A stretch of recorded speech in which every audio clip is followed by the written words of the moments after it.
No vídeo de hoje eu quero falar um pouco sobre sociedade. E eu acredito que eu tenho propriedade para falar disso, afinal de contas eu tive pelo menos uma sociedade que deu muito certo e tive uma que deu muito errado, né? Da minha primeira empresa chamada Mobworks, uma empresa que quebrou e eu saí dela com um cheque sem fundo, né? Enfim, não vou entrar nessa história hoje, mas eu posso te falar que eu já tive alguns tipos de sociedade aí para poder acumular alguma experiência sobre o tema. Muito bem, então vamos falar hoje sobre sociedade, sobre a construção dessa relação de sócios, que é uma das coisas mais legais do empreendedorismo, né? É você se juntar com pessoas talentosas e conseguir apontar um objetivo comum para uma direção e construir aquela empresa ao longo dos anos, né? Mas ao mesmo tempo que é muito legal você poder compartilhar esses desafios, compartilhar aprendizados, compartilhar as vitórias também do empreendedorismo que pode dar muito problema e muita dor de cabeça, né? Então por isso a gente traz aqui, foi um dos temas que foi mais pedido. Inclusive, se você tem sugestões de temas, se você ao longo do vídeo tiver ideias, participe aqui nos comentários, né? Comente aí para eu saber. Ou vá no meu Instagram, que está aí embaixo, e quando eu abrir ali aquela caixinha de perguntas pedindo sugestões de tema, participe lá também. Ao mesmo tempo, vou aproveitar ao longo do vídeo, se você tem ideias, ou você fala, pô, isso aqui me ajudou, achei que isso aqui fez sentido, ou achei que isso aqui não fez sentido, comente aí também para eu saber o que você está pensando e se inscreva no canal. A sociedade, né? São diversos tipos possíveis de sociedade, como eu falei antes, cofundadores, investidor, investidor investido, enfim, vários tipos aí, até colaboradores que são promovidos a sócios, né? Mas hoje eu vim falar aqui dessa relação de fundadores, ok? Cofundadores. Por quê? Cara, porque primeiro que é muito comum em startups, né? Que o business que eu construí era uma startup, vários que eu investi também são startups, e também de tecnologia, e também muitíssimo comum em negócios digitais na creator economy, né, na economia de criadores, onde você tem aí todos os clientes, né, da Hotmart, né, são empreendedores, e normalmente a estrutura de um negócio digital nesse formato na creator economy, normalmente você tem ali alguém que é o rosto, é alguém que tem aquela relação com a audiência, alguém que tem aquela relação com os clientes de personalidade, de carisma, de identificação, e que vai transmitir parte do conteúdo que está sendo vendido ali, assumindo que a gente está falando aqui de um negócio de infoprodutos, de venda de conteúdo, de comunidades, etc. E você tem, junto com esse expert, você tem ali alguém que fica cuidando dos bastidores, né? Alguém que toca a operação. E por que eu considero esse tema super importante? Porque numa pesquisa que a gente fez, a gente queria entender, dentro do ecossistema da Hotmart, por que empresas que foram muito bem sucedidas por vários anos, né, ali, construindo seus negócios digitais, de repente elas sumiam, elas quebravam, elas desapareciam, né? E a gente foi atrás das empresas onde a gente viu que isso aconteceu, e a nossa investigação mostrou que existem, obviamente, diversos motivos para uma empresa que está indo bem deixar de ir bem. Mas o principal motivo, o número um, era briga ou divergência, né, entre sócios. Cara, isso foi uma surpresa. É claro que anedoticamente você observa muita coisa no mercado e nós como plataformas acabamos observando isso até mais de perto. Chega muita coisa pra gente, né? Mas ainda assim foi uma grande surpresa esse ser o número um, tá? É óbvio que tem outros, né? Mas briga entre sócios, divergência, rompimento, né, entre sócios. Porque briga, discussão, divergência, essas, eventualmente você e seu sócio vão ter, né? Isso não é um grande problema assim. O problema aqui é o rompimento. É aquela briga que termina junto com o negócio, né? Então, eu acho que esse tema de sociedade é bastante pertinente e nós vamos falar dele aqui hoje, baseado em 4 partes, ok? Então, a primeira parte, nós vamos falar o que, no meu entendimento, são pré-requisitos que você deveria pensar a respeito, né? Sobre seu potencial sócio que você está considerando, né? Depois, a gente vai falar de onde encontrar. Onde será que tem bons sócios, né? Você que está começando agora, está perdido, quer alguém para fazer uma sociedade, construir uma empresa. Vamos falar disso. Vamos falar de alinhamentos iniciais que você tem que fazer com esses sócios. E também a gente vai falar de como que fica. O que são as coisas importantes que vocês têm que observar durante a construção da empresa, né? O que é ali no dia a dia do negócio, no calor da construção da empresa, cheio de problema acontecendo, colaborador entrando, colaborador saindo, meta batendo, meta sem bater, cliente cliente satisfeito, cliente insatisfeito, suporte. O que no meio desse calor todo vocês deveriam ainda assim não deixar para trás, né? Beleza? Então vamos começar nesses termos aqui. E aí a primeira coisa vão ser os pré-requisitos. E o mais básico dos pré-requisitos é a complementariedade, né? Assim, não faz sentido complementariedade.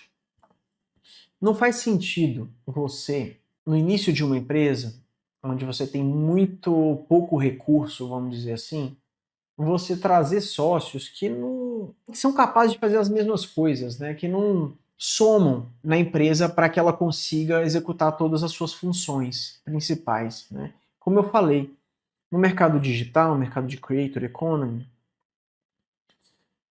que é onde está inserido infoprodutos, enfim, tudo relacionado aí ao que o pessoal chama de marketing digital, é muito comum você ter uma estrutura onde você tem um expert, né, que é o creator aqui, e você ter o profissional de bastidor, alguém que toca a operação, certo? É muito comum você ter isso aqui. Em startups, né, muda um pouco aqui quando você está fazendo uma startup de tecnologia, mas é super comum você ter alguém mais de tech, né, programador, alguma coisa nessa linha, e alguém mais de growth, né, no início. É bastante equivalente em alguma medida aqui, mas você tem essas situações, né? Então, ser complementar acho que é a primeira coisa. Você trazer mais do mesmo no momento onde cada pessoa do time faz muita diferença, talvez não seja a melhor ideia, né? Mas você vai falar assim, mas JP, você e o seu cofundador são dois cientistas da computação. É verdade. Eu e o Matheus somos dois cientistas da computação. Pô, então o que tem de complementar nisso aqui? Bom, é que vocês talvez não nos conheçam, né? Mas eu tenho um perfil mais criativo e o Matheus tem um perfil mais de entrar na minúcia, né, no detalhe, vamos dizer assim. Detalhista, vamos colocar aqui. E isso é extremamente complementar, porque, por exemplo, quando a gente estava construindo a Hotmart, ambos programávamos, mas eu ficava muito responsável por inventar as telas, inventar as funcionalidades, criar as coisas novas. E eu tenho um estilo de programação que eu programo muito rápido, né? E o Matheus, ele tem um estilo de programação que ele é muito, de novo, minucioso, detalhista, e é um perfil muito de otimização, né? Acho que isso aqui vale destacar.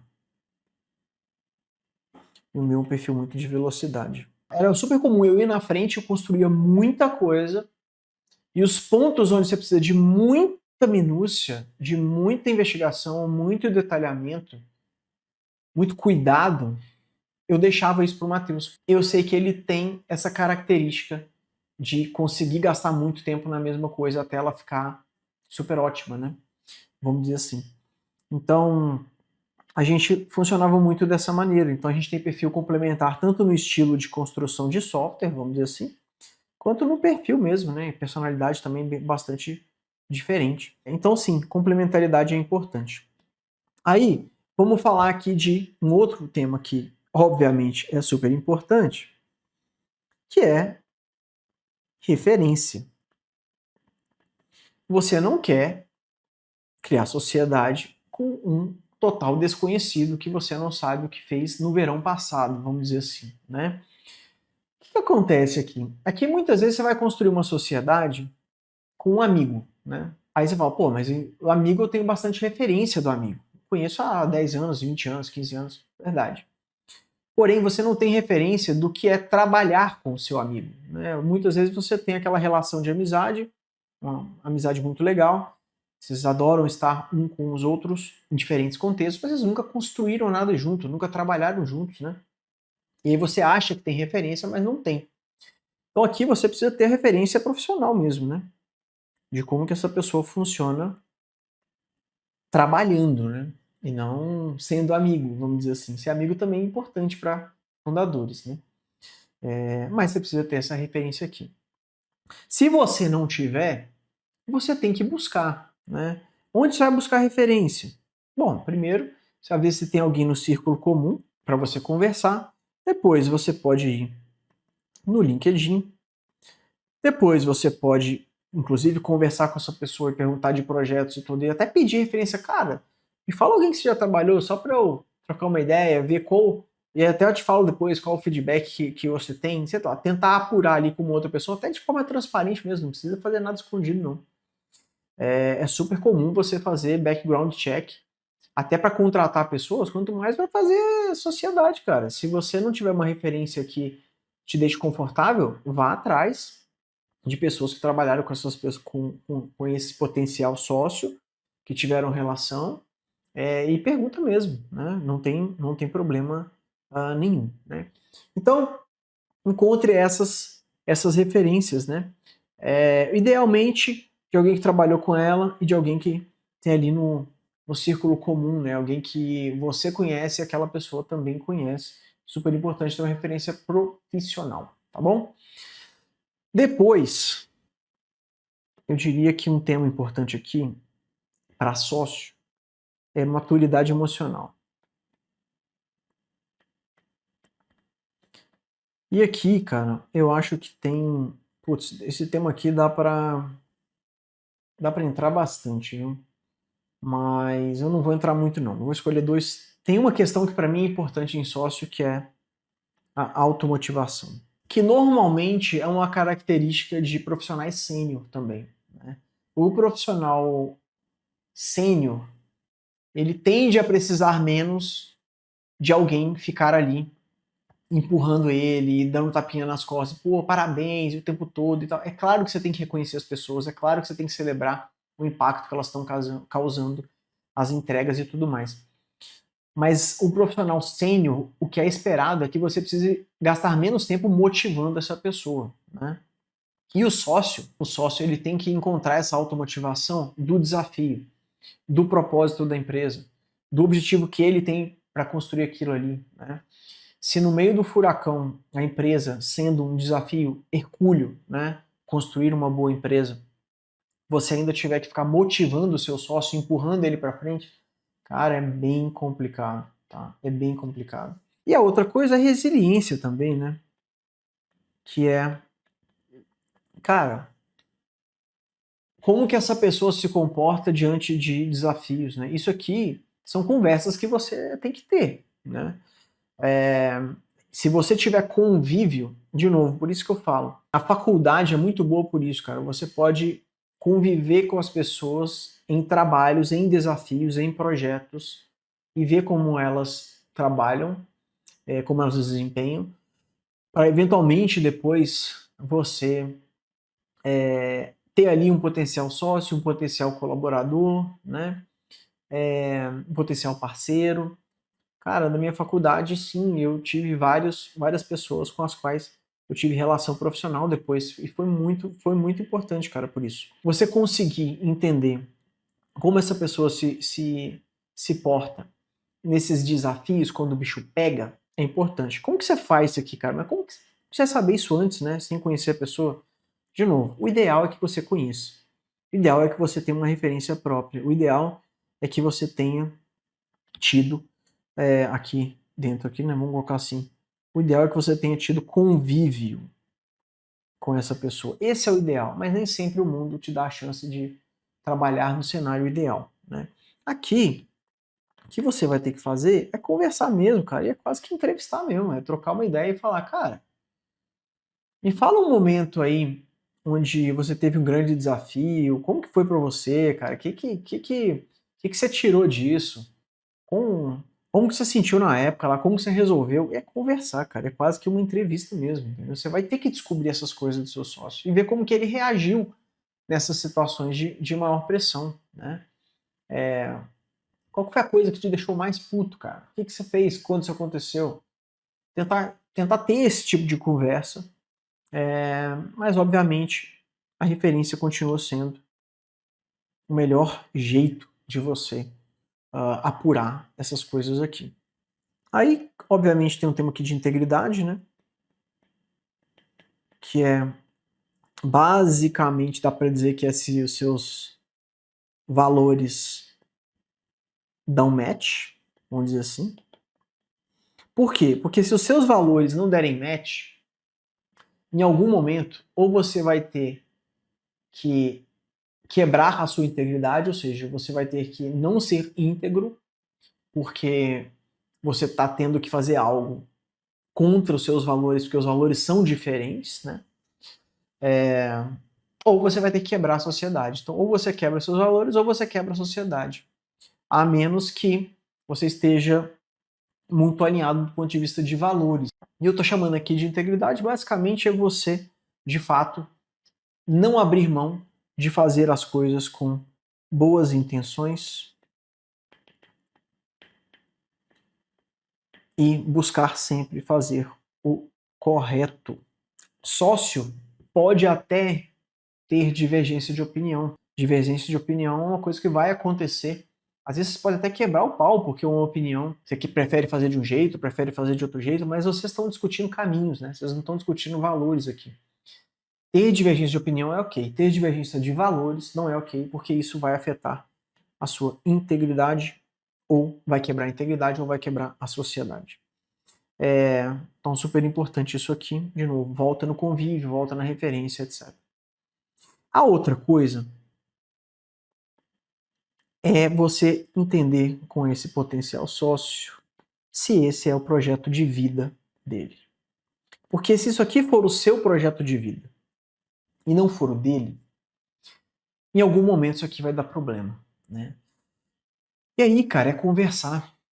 Você vai perguntar para ele, cara, como você enxerga a sua vida daqui 5 anos, daqui 10 anos? O que é importante para você, né? O que te deixa realizado daqui 10 anos? Se você entender que está alinhado, que é possível ele chegar naquele projeto de vida através da empresa, legal, cara.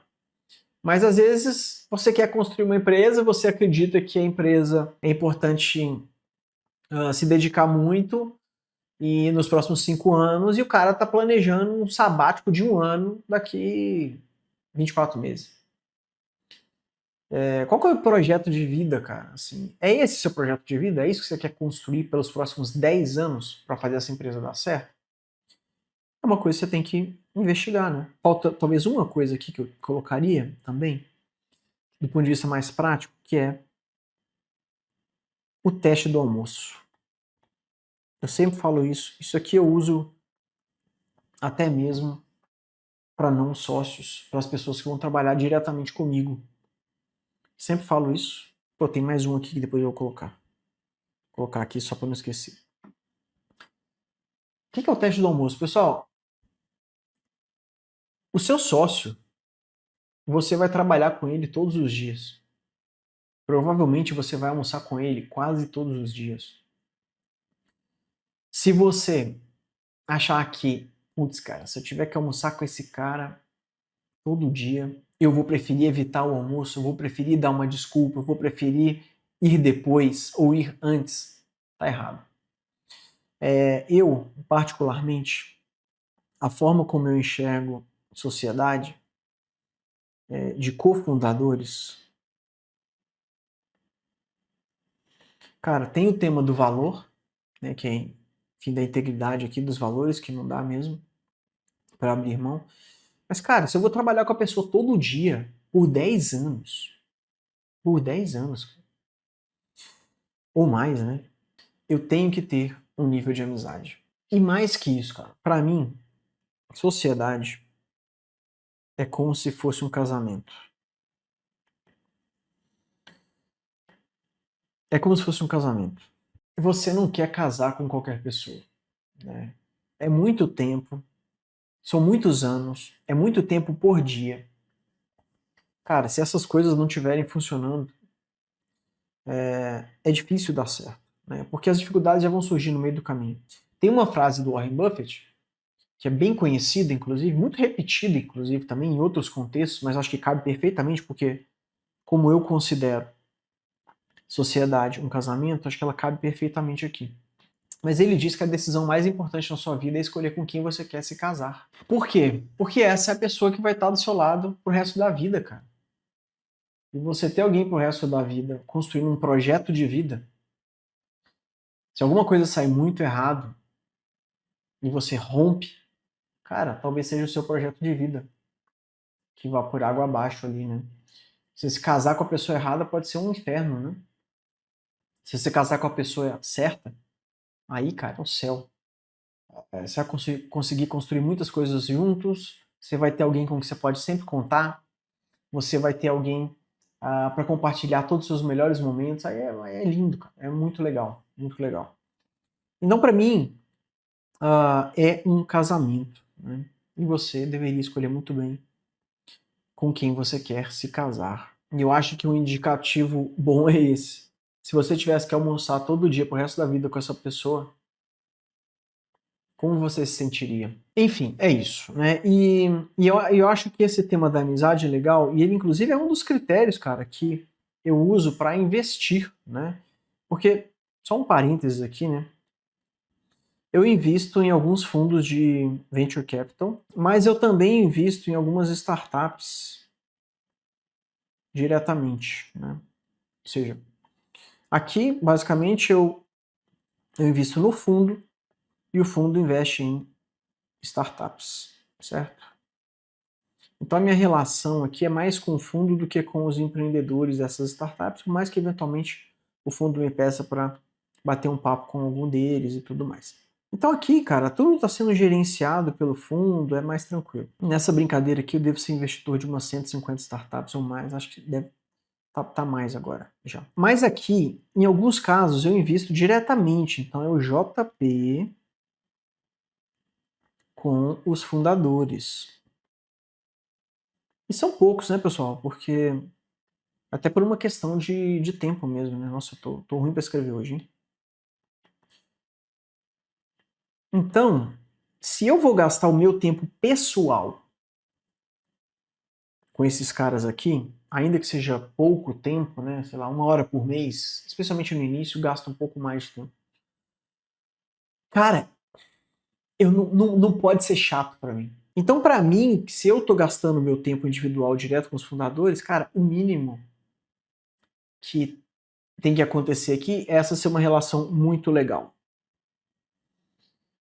muito divertida, que, putz, não é chato pra mim, né? Ou seja, deveriam ser pessoas com quem eu gostaria de ter amizade. Isso é quando eu invisto direto, tá bom? Mais que isso, eu tenho outros critérios também, né? Eu só invisto se eu tiver algo a aprender, né? Às vezes é um nicho, um mercado que eu não conheço ou que está me interessando bastante, né? Vou dar um exemplo aqui, isso vai ficar mais claro. E, obviamente, que eu espero, no mínimo, que esse investimento retorne mais do que o meu principal numa taxa razoável. Mas se isso aqui não rolar, né? Eu diretamente prefiro não investir, eu prefiro só investir no fundo, porque retorno financeiro por retorno financeiro eu invisto no fundo, né? Quando eu invisto diretamente em startup, eu estou buscando outras coisas também. Eu tenho até um caso aqui, né? Que é o caso da Lute, que é muito legal, que daqui a pouco eu conto para vocês como que eu conheci esses fundadores, porque vai ser o próximo tópico aqui, certo? Ah, falta esse aqui. Bom, vai parecer que é meme, tá, pessoal, que eu vou falar aqui agora, mas não é. Não contrate e não seja sócio de gente azarada, sinceramente. Vocês estão achando que eu tô de brincadeira, né? Eu não tô, não. Sabe por quê? Porque quando você tem alguma pessoa que muita coisa dá muito errado na vida dela o tempo todo, raramente esse é azar, sabe? Pode ser, pode ser imprudência, pode ser incompetência, pode ser ignorância. Cara, pode ser várias coisas, cara. Porque é super comum as coisas, eventualmente, você tá tentando uma coisa, ela dá errado, aí depois você acerta. Mas aquela pessoa que parece que tudo deu errado na vida, cara. Ou aquela pessoa que se declara azarada, né? Cara, sai fora. Você não quer isso, não. Sinceramente. E não é superstição, não, tá? Mas é por causa disso aqui mesmo. Eu desconfio demais de gente azarada. Ah, como que você sabe se a pessoa é azarada? Você pergunta pra ela, você é azarada? Não, cara. Eventualmente você pode perguntar, pô, cara, qual foi a maior sorte que você já deu na vida? Ou você se considera uma pessoa de sorte, né? Enfim, seja criativo, tá bom? Mas, ó, corre disso aqui, hein? Raramente é azar, tá? Esse negócio de azar, não. Normalmente é outra coisa. Vamos passar aqui pro próximo tópico, que é onde encontrar sócios. Ou, pelo menos, bons sócios. Bom, pessoal, primeiro lugar realmente é o seu círculo pessoal, né? Você tá com. Se você tá com uma ideia de um projeto, você vai olhar em volta, você vai entrar ali nos contatos do seu telefone, vai relembrar todo mundo que você conhece, vai ver se tem alguém que você já trabalhou junto. Você vai olhar para as empresas que você trabalhou e vai olhar se tem alguém com aquele perfil. Você vai olhar no seu círculo imediato ali, né? Depois você tem os amigos de amigos, né? Que tá aqui, inclusive, de novo. Se a gente está falando que sociedade é equivalente a um casamento, pô, cara, se você tá procurando alguém para casar, tem lugar certo também, viu? E eu vou te falar que para uma pessoa encontrar uma esposa ou um marido, um bom lugar é olhar os amigos de amigos. Pode acontecer de você encontrar a mulher da sua vida numa balada ou num aplicativo? Cara, pode, tudo é possível. Né? Agora, aqui você tem referência. Então, os amigos de amigos é um bom lugar. Cara, depois que você passou do seu círculo pessoal e dos amigos de amigos, aí você vai para networking, né? Aí você vai ter que começar a sair de casa, vamos dizer, né? E não é uma coisa que eu gosto de fazer muito não, viu? Mas é necessário. Então, se você não sair de casa, brother, vai ser mais difícil. Você pode encontrar um sócio aleatório na internet? Pode. Mas é melhor que você conheça essa pessoa no mundo real de alguma forma. Ah, como se faz networking? Cara, eventos é muito bom. Comunidades, né, que encontram com alguma regularidade ali. A gente tinha o São Pedro Valley, né, aqui em Belo Horizonte, que foi uma comunidade que surgiu muita parceria legal, muita sociedade. Inclusive, eu comprei uma empresa que surgiu desse São Pedro Valley aqui, né? Você tinha lá o Bernardo Porto. Aliás, comprei duas empresas no São Pedro Valley. Comprei duas empresas. Você tinha o Bernardo Porto, você tinha o Match Montenegro aqui. O Bernardo Porto eu conheci na época que ele estava fazendo a Desk Metrics. Depois ele acabou criando a Reshape e eu comprei. E o Match criou lá atrás a Vid Monsters, que eu também comprei. E depois o Match criou, inclusive, a Pingback, a qual eu não comprei, porém, sou investidor. Então sai coisas assim. E de eventos, olha que curioso. Eu comprei também, né? O Inotas lá atrás, né? Pela Hotmart, claro. E, cara, eu conheci, a primeira conversa que eu tive com o Chris, que era o fundador do Inotas, eu conheci num evento, né? Eu sentei num evento, eu lembro que a gente sentou numa cantina, num evento em São Paulo. Nem lembro qual evento que era. Mas foi daqui, cara. O que foi fortalecendo, né? Mundo real, né, gente? Não é só o WhatsApp de aplicativo, não. Mundo real. Inclusive, se você nunca foi no Fire, que é o nosso evento anual, vá 10 mil pessoas. Porra, e é muito legal. Muito legal. Depois você pesquisa, eu vou deixar o link aqui embaixo, depois você vá lá no site e pesquise sobre o Fire, ok? Então, networking, né, gente? Sair de casa, né? Conhecer as pessoas. Putz, mas networking não consegui nada, também não consegui encontrar ninguém, ciclo pessoal não tem, amigo de amigo não tem. Ah, meu amigo, aí realmente você vai ter que ir para duas opções aqui. Uma é conteúdo, então você começa a produzir conteúdo sobre o nicho e vai, através do seu conteúdo, atraindo pessoas com quem você pode engajar e trocar ideia e conhecer, e eventualmente pode surgir dali alguém. E a outra é a cara de pau mesmo, aquela mais deslavada de todas, a cara de pau. Você vai começar a mandar mensagem, cara, é o outbound aqui, você vai chegar no LinkedIn e mandar mensagem, você vai ver um conteúdo de alguém que você acha que, pô, esse cara aqui pensa igual, parece que tá procurando um desafio semelhante, você vai mandar mensagem, vai se apresentar, e aí, cara, vai ter que voltar lá no alto, aqui lá no início, e tentar ver os pré-requisitos e tudo mais, porque você não tem convívio, não tem nada, mas é por aí, né, gente? Não existe milagre, não. Tem algumas coisas que ajudam bastante, tá? Mas aí eu acho que vai entrar muito aqui na parte do círculo pessoal do networking. Eu recebo muito contato legal para potencial investimento ou para alguém que possa trabalhar comigo aqui num projeto ou vir para a Hotmart mesmo como colaborador de investidores, né? É um papel interessante que os investidores podem fazer também. Enfim, mas é isso aí. Onde encontrar? Eu vou até te contar esse negócio de sair de casa aqui, ó. Eu vou te contar, inclusive, como que eu conheci o, o Álvaro, que é o fundador da Lute. Cara, a Lute, só para vocês não conhecem, né? Cara, a Lute, ela é uma empresa que ela vende assinaturas de modelos 3D para jogos de tabuleiro, né? Principalmente jogos de tabuleiro, colecionáveis também, mas principalmente jogos de tabuleiro. Então são todo mês as pessoas vão lá e elas pagam US$ 15 por mês ou um pouco a mais se elas quiserem coleções antigas. E elas recebem ali, elas baixam ali cerca de 70 miniaturas, né? Para poder imprimir em casa na impressora 3D e jogar. Os clientes são 99% fora do Brasil. Então, por isso que pouca gente conhece aqui no Brasil. A gente vende muito aos Estados Unidos e Europa, né?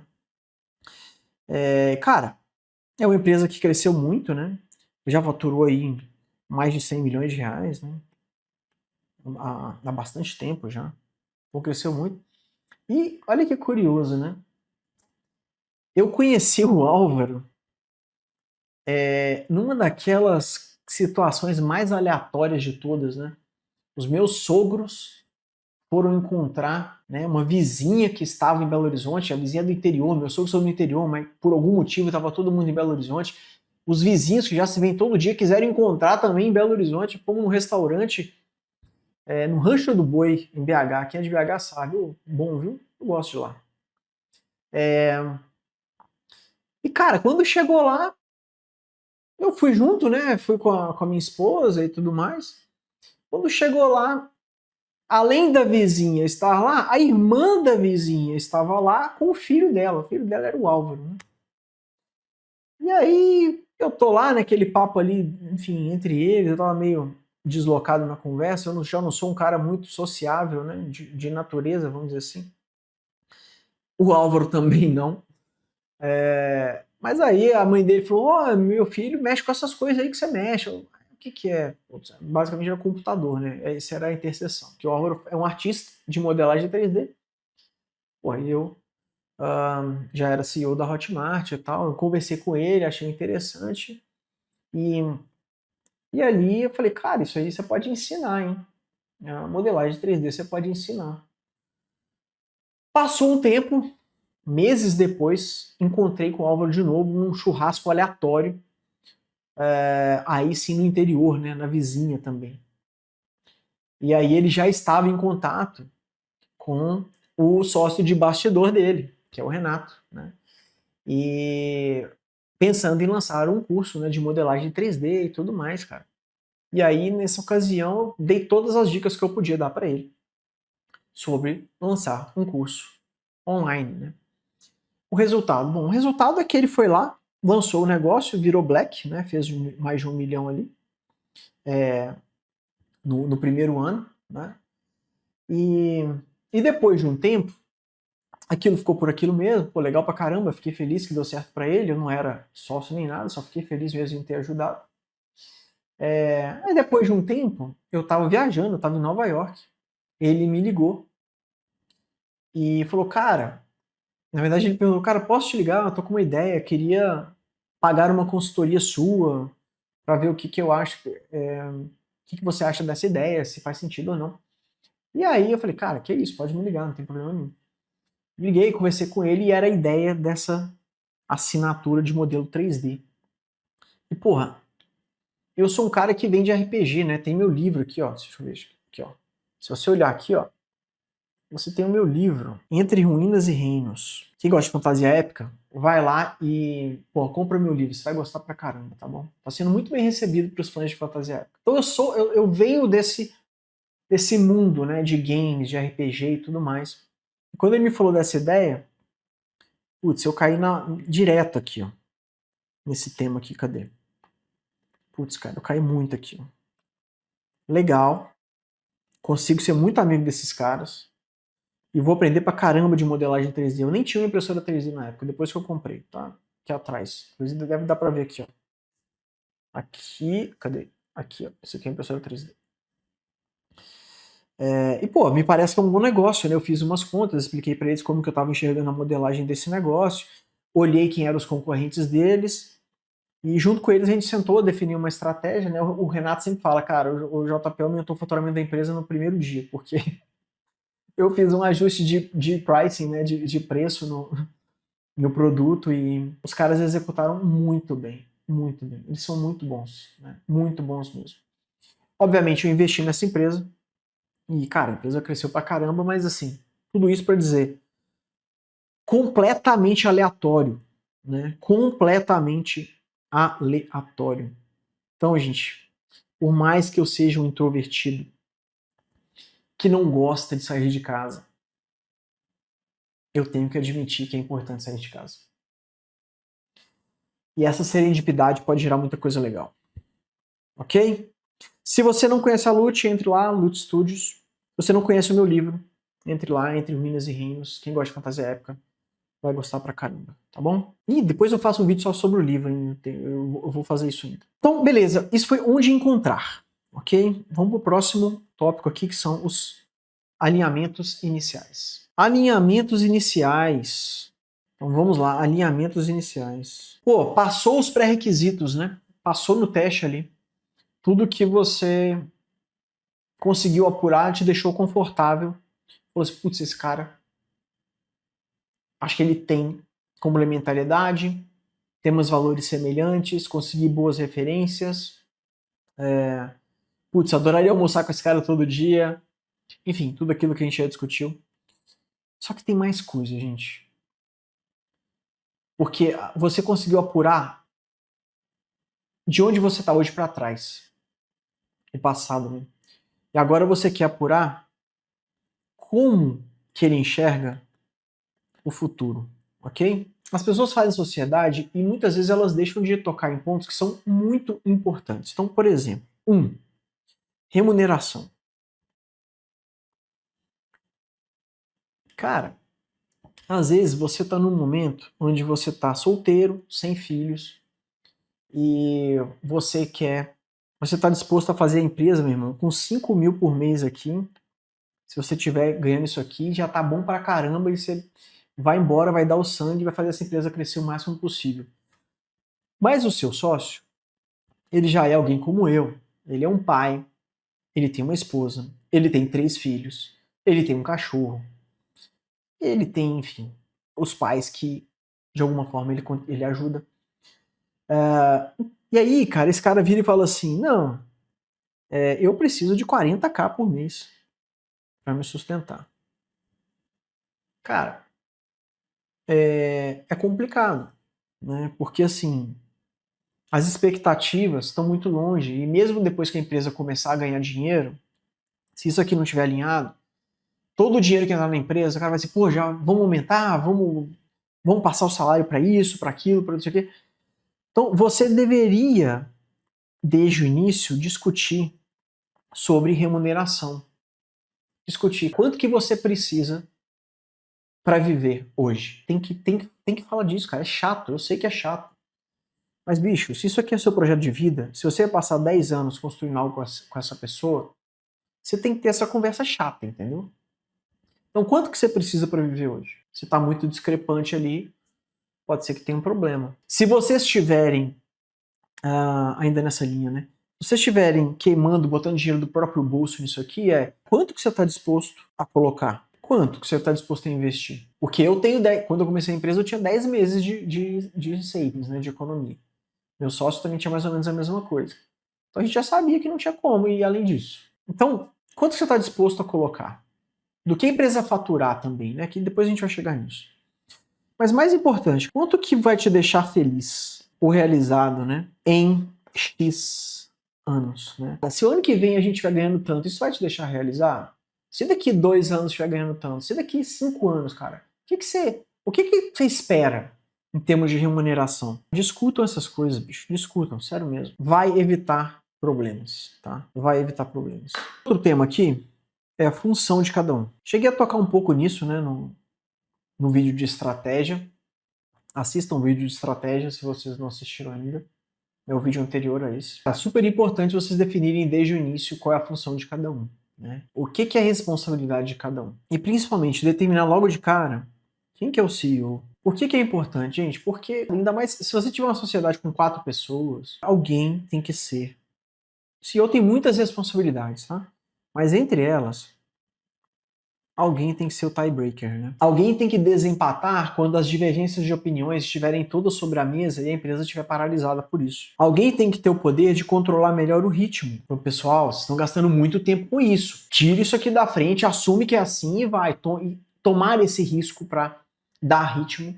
Ou tomar o risco de não ir tão rápido e reduzir o ritmo porque você está enxergando alguma coisa. O CEO também, obviamente, ele tem uma responsabilidade enorme na construção da estratégia da empresa, né? É a responsabilidade dele, né? Ele tem o papel de garantir que a empresa tem os recursos para executar a estratégia. Ah, mas isso não é o CFO? Não, cara.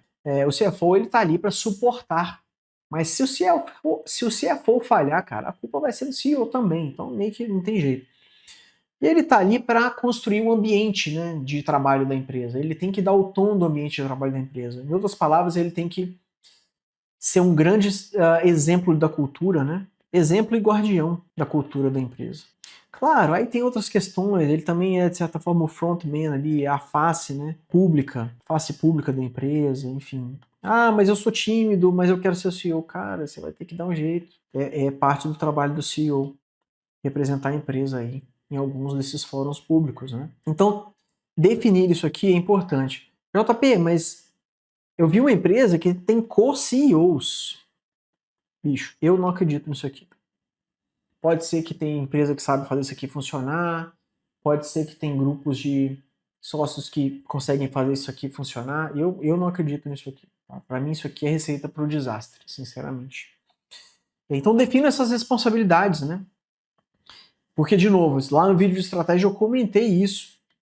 Infelizmente, cara, se não definir, uma hora vai dar problema. E, gente, eu falo essas coisas todas aqui, eu preciso que vocês entendam uma coisa. Isso aqui é tudo coisas que eu já acertei, coisas que eu já errei, percepções, observações, casos que eu vi e acompanhei de perto.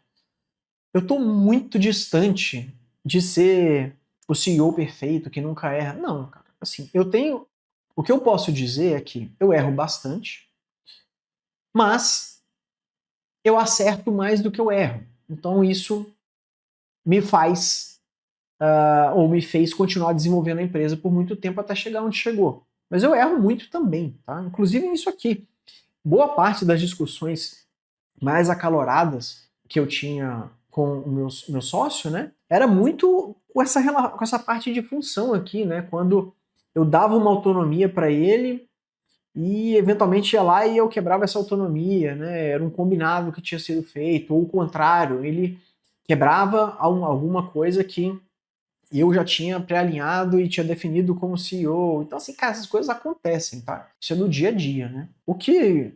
E aí você vai ajustando. O que não pode é realmente, assim, chegar num ponto de haver um rompimento, que aí você cai naquele problema que é o que quebra boa parte das empresas no nosso mercado. Empresas bem-sucedidas quebram porque há uma confusão tão grande aqui que fica insustentável. E aí, em vez de você ter mudanças de função, de você ter uma saída amigável, de você ter mudanças na estrutura de uma forma que uma empresa resolveria, né, uma empresa saudável resolveria, você tem rompimento, você tem quebra, você tem litigância, você tem uma série de problemas aqui.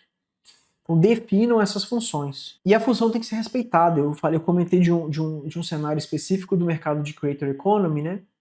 Do nosso mercado aqui de infoprodutos, porque normalmente você tem o expert e você tem ali o profissional de bastidor. E muitas vezes você tem o expert sendo o CEO também, né? Mas nem sempre essa é a melhor configuração. E às vezes você tem o CEO de bastidor e o expert como sendo o cara que, querendo ou não, ele acaba sendo o chefe de growth e de produto. De alguma forma, ele está contribuindo diretamente aqui, né, vamos dizer. E aí, pela importância dessa pessoa, muitas vezes a pessoa, quando há uma definição de que outra pessoa é o CEO, muitas vezes essa pessoa não respeita essa decisão, cara. Porque ela é muito importante no negócio. Cara, e aí é ruim demais. Então, assim, essas definições, essa dinâmica tem que estar definida desde o início de forma clara. E corre disso aqui, gente. Corre desse negócio aqui. Isso aqui é furada. Além de função, o que é um outro tema que vocês deveriam pensar em alinhar? É a dedicação. Quanto que cada um vai dedicar. Ah, mas eu como expert, se eu trabalhar 2 horas por dia, eu consigo fazer tudo o que eu preciso, eu consigo gravar o conteúdo, eu consigo gravar os criativos, eu blá blá blá. E eu como bastidor, se eu trabalhar 8 horas por dia, é o que eu preciso para fazer meu trabalho. Tem uma diferença grande de dedicação, aqui eu tô falando de tempo mesmo, né? Nessa relação, né? Tem problema? Não, desde que esteja alinhado. Se desde o início você chega e fala assim, cara, vai funcionar assim, o que eu vou dedicar é isso, com esse tempo eu acho que eu consigo fazer tudo que eu preciso, cara, não tem problema. O problema é você não combinar isso. E aí, gente, é isso que vocês têm que entender. Nós somos seres humanos. Nós somos seres emocionais. Se você não combinar isso aqui, por mais que essa pessoa esteja entregando em 2 horas, 1 hora, cara, você vai começar a olhar e achar isso estranho. Porque você vai falar assim, pô, mas e se essa pessoa trabalhasse às 8 horas? Onde que o negócio estaria? Por que eu estou trabalhando 8 horas e ela pode trabalhar 2 horas? Ah, porque as funções são diferentes. Eu sei, cara, mas e se ela trabalhasse mais 6 horas? E aí as outras pessoas, eventualmente, da companhia começam a estranhar e você vai acumulando aquilo e tudo mais. E aí começa a ficar estranho. E aí quando você vai cobrar, não estava combinado, a pessoa fica brava. Aí começa a criar uma rusga. Então, gente, por mais que cada um seja mais ou menos produtivo, consiga fazer seu trabalho mais em menos tempo, alinhe isso aqui. Não corre esse risco, não. Deixa as claras. Na medida do possível, deixe isso aqui. O quanto de dedicação você vai ter. Putz, vou começar um negócio em paralelo com o meu sócio. De dia eu trabalho no meu emprego, né, 8 horas por dia, e toda noite eu vou dedicar 2 horas. Aí você tem um outro maluco lá, que é seu sócio, e ele trabalha 8 horas por dia no emprego, só que é o seguinte, cara, ele chega em casa, é aquele cara que não tem esposa, não tem os filhos, não faz academia, ele bota mais 6 horas a mais. Ele faz 14 horas por dia. Putz, quem nunca, né? Tem problema? Não, não tem problema, gente. Desde que esteja conversado, esteja alinhado, todo mundo esteja confortável com aquilo desde o início. Pô, então, eu tenho mais tempo, então eu vou dar uma raça maior, beleza? Beleza. Você fala, cara, eu só tenho 2 horas, mas eu te garanto, nessas 2 horas eu vou fazer o meu melhor. Beleza, cara. Não tem problema. Mas tem que conversar. Bom, vamos lá.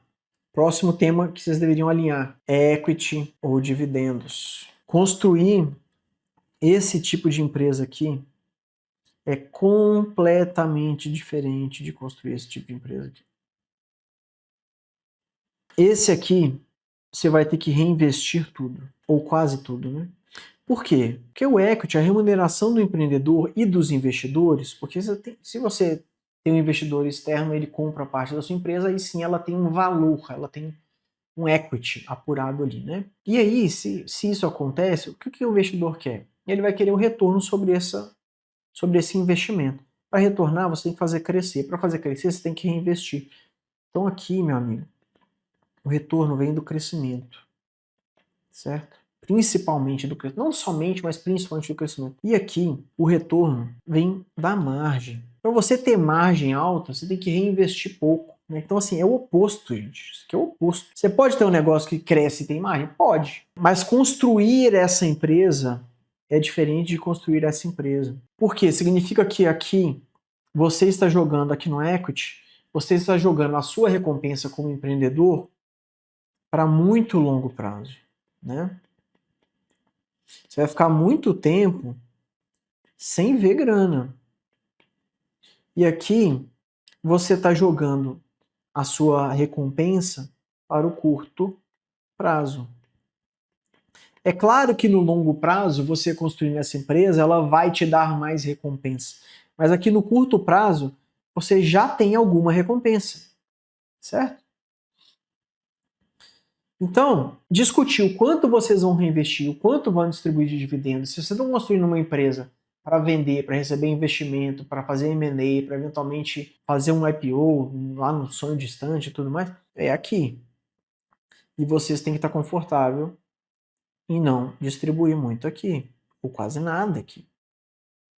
Então alinhem isso antes também, porque é muito diferente. Se daqui a pouco você começa a ter situações do tipo, cara, é porque eu tô precisando de dinheiro, não tem como a gente distribuir dividendo. E a vida acontece, né, pessoal? E as situações vão chegando e às vezes as pessoas querem usar o resultado da empresa para resolver as questões pessoais. E aí, essas discussões começam a ficar cada vez mais difíceis se vocês não tiverem alinhado antes, né? Então, beleza. Vamos lá. A última coisa é, de fato, o timing, né? Quando que vocês vão fazer os principais eventos ali, né, da companhia, né? Seja, por exemplo, quando que a gente pode esperar aumentar nossos salários, vender uma participação? Quando que a gente pode esperar trabalhar num ritmo mais normal?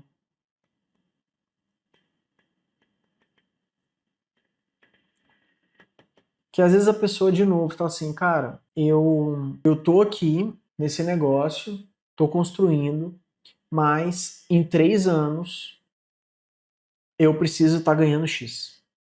Ou em 3 anos eu vou me mudar para outro país, então eu já tenho que estar com toda a minha sucessão pronta aqui, que eu vou sair da empresa. Eu em X tempo vou precisar estar ganhando Y porque o meu terceiro, quarto filho vai nascer. Esses momentos, cara, quanto mais clareza tiver, melhor. Ah, mas eu não sei. Tudo bem, mas tenha a conversa. Vai que você consegue se antecipar em alguma coisa. Então acho que é legal, né, ter essas discussões aqui de quando que os eventos principais da sua vida você espera que aconteçam. Então isso foram os alinhamentos. Acho legal vocês discutirem. E agora a gente vai para o último bloco aqui, que é o mais rápido de todos, que é o durante. O que vocês não podem esquecer durante a construção dessa empresa, nessa relação de sócios? Né? O que não pode faltar? Qual discussão que não pode deixar de acontecer? Durante a relação, são basicamente 3 coisas, e eu acho que a última é a principal. Tá? Bom, vocês vão estar o tempo todo fazendo check-ins, né? Ali. Vocês vão estar fazendo suas reuniões de acompanhamento e vendo, pô, o que está indo bem, o que está indo mal aí do seu lado, como é que tá, tem alguma coisa que está te bloqueando que eu posso te ajudar? A relação do dia a dia do negócio, um sócio ajudando o outro ali, nas questões que cada um está tocando, né? Acho que uma coisa que é importante aqui, inclusive eu aprendi com o meu próprio sócio, que ele tem um negócio que ele chamou na época lá que a gente falou disso, ele chamou de não dito. Aqui, cara, esses check-ins, esses momentos que vocês forem reunir para trocar ideia do negócio, sempre que possível, é bom você trazer à tona o não dito. O que é o não dito? São aquelas coisas, cara, que te magoaram, que te deixaram, putz, puto, que você discordou, mas na ocasião não conseguiu levar aquilo e ficou remoendo. Irmão, não guarda esse negócio não. Aproveita esse momento de reunião de sócio aí que tá só você e os seus sócios e bota na mesa e não deixa nada não dito. Não dito As discussões mais acaloradas que eu tive com meus sócios até hoje sempre foi porque algum não dito ficou muito tempo guardado. Eu acho que isso aqui é muito importante. Você tirar da gaveta esses não ditos e resolver o quanto antes. Tá? Então é isso. A outra coisa aqui é você sempre reafirmar os acordos, né, que você tem com seus sócios durante a construção da empresa, de tempos em tempos vocês vão fazer isso, e revalidar os alinhamentos, né? Esses temas aqui, gente, que eu acabei de falar com vocês. Função, remuneração, dedicação. Dedicação não costuma pegar tanto depois de um tempo, né? Já se conhece bastante e tal. Mas no início é importante. Equity versus dividendo, enfim, timing, quando você quer fazer as coisas. Cara, você vai ter que gastar tempo disso aqui. E eu acho que o último é o mais importante de todos, gente. Durante a construção do negócio, é importante vocês estabelecerem momentos para passar tempo juntos fora da operação. Cara, as melhores conversas que eu tive com os meus sócios sempre foram fora da operação. Sempre foram quando a gente estava viajando, sempre foram quando a gente estava 2, 3 dias afastado ali da rotina. Sempre foram as melhores conversas. É onde surgiram mais ideias, é onde resolveu mais problemas, é onde a gente aumentou a nossa conexão. Então, isso não vale só para sócio também não, tá, gente? De certa forma, se você tem uma equipe de liderança, de alta liderança principalmente, que é onde está a maior pressão da empresa, e na alta liderança, criar esses momentos aqui também ajuda bastante. E a gente faz isso, né, intencionalmente, a gente faz offsites, né, pega a turma, leva para um outro lugar da alta liderança para criar uma conexão maior, para fazer um pouco de team building, né, para conhecer um pouco melhor as pessoas. Mas, cara, no dia a dia mesmo, cara, uma viagem, ir num evento, cara, evento é ótimo para isso. Pega um evento que tem a ver, vai aproveitar o evento, vai aprender alguma coisa, vai fazer networking, vai descobrir o que você não sabe. Evento é ótimo para isso, né? Para você descobrir o que você não sabe, que não sabe. Porque tem coisas que você não sabe e você tem consciência que você não sabe. Então é uma questão de aprendizado. Mas tem coisas que você nem sabe que não sabe. E aí o evento é isso, porque você está lá, você tem vários momentos de descoberta, que é diferente de um momento de aprendizado. Então, pessoal, a gente passou por muita coisa aqui, né? Aqui, ó. Ficou bem mais, esse vídeo ficou bem mais longo do que eu imaginei que ele ia ficar. Mas tá aí, uma aula sobre sociedade, eu espero que tenha ajudado vocês. Eu espero que vocês consigam construir grandes empresas e, como eu sempre digo, se alguma coisa disso aqui fez sentido para você, pegue e faça o que você quiser. Se nada fez sentido, descarte, né? Pegue o que fez sentido, ignore todo o resto. Quem sabe mais da sua sociedade, da sua empresa, é você. Aqui eu só estou compartilhando as minhas experiências, baseadas nos meus erros, nos meus acertos, nas coisas que eu vi, nas minhas percepções. Eu espero que alguma coisa seja útil para você. Comenta no vídeo, me fala o que você achou, me fala qual foi o ponto que você se identificou ou já passou por isso. Se inscreve no canal e até o próximo vídeo.